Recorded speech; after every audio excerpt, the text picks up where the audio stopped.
And then on the issue of budget, one of the things I mentioned earlier, this transportation task force, we have to figure out how we're going to pay for this infrastructure. I just told you how bad the budget is, but we have all these antiquated streets and sidewalks that we need to fix and pay for. So how are we going to do that? We can't just ignore it for the next few years, and we can't just continue to do bond packages. We could come to you every year and ask for a new bond package, and we could never finish the amount of work that we have to do on our streets. So it's kind of folly to say, okay, well, we're just going to keep adding to our debt load through these bond packages, because once you get to a certain point, you basically, it's like, you know, maxing out your credit cards and then maxing out the next credit card. You can't do that continuously. And at some point then, the bond rating agencies are going to download our credit rating. Just like if you do that at home, the credit agencies are going to downgrade your credit score. And so Bob Hershert, who's a former city manager, the mayor put him in charge of a committee. It seems like we have a lot of task force and committees these days.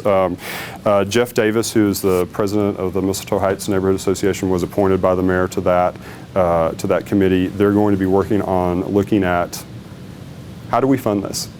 I will tell you, going back to the overall budget issue, we're going to continue to cut and whittle down on our cost, but it's going to be harder and harder to do that layered on top of the previous cuts that we've already done. You've read some articles in the newspaper about the possibility of increasing the city's revenues in some way. One of the ways that was discussed was to reduce the ad valorem, was to reduce the homestead exemption. I'm not for that. I think homestead exemptions do what they're supposed to do. They create incentives for home ownership. And it's basically just a different way of increasing your property taxes if you're a homeowner. And it's an increase that's not borne by the commercial properties, the investor properties. It's just the homeowners who bear that weight. Now, we'll admit, in the state of Texas, the maximum that any city can give in a homestead exemption is 20%, and we give the maximum. By comparison, Austin only gives a 4% homestead exemption. But I think that all of you guys in your budgeting have planned into the future that you're going to have this, if you own your home, you're going to have this 10 or 20% homestead exemption, and to reduce it or to eliminate it, I don't think it's fair to you guys who are the homeowners. I think it puts all that weight on you guys as opposed to, like I said, the commercial and the investors. The other option would be to increase our ad valorem taxes. We have not done that in 20-something years. In fact, most of the last 20 years, we've done a half-cent decrease every single year. The last 2 or 3 years, we've not had any decrease. It's remained static.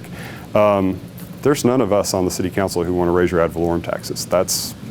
For one thing, it's a way to not be invited back to serve on city council after next year.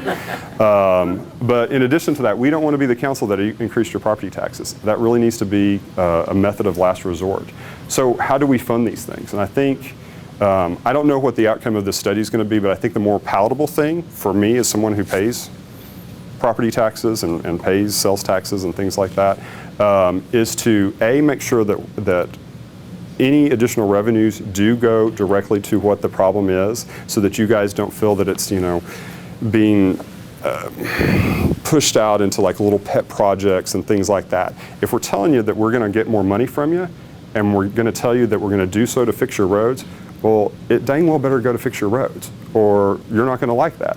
And so there's a proposal to create a transportation utility district, basically, much like what happened with the not so popular stormwater improvements. But I will tell you, some of the flooding issues that we've had and the federal mandates that we had to fix our flooding issues in the city of Fort Worth, we actually are fixing those, because you have every month about, I think, anywhere from $5 to $10 that's assessed based on how expensive your house is on your water bill every year for a stormwater utility. I think a $5 additional charge for a transportation district is a possibility, but we'll see what they come out of with a recommendation. And again, I don't know what that's going to be, but like I said earlier, this is a frank conversation. I'm telling you what you can look forward to potentially in the future, and I just want to be honest with you.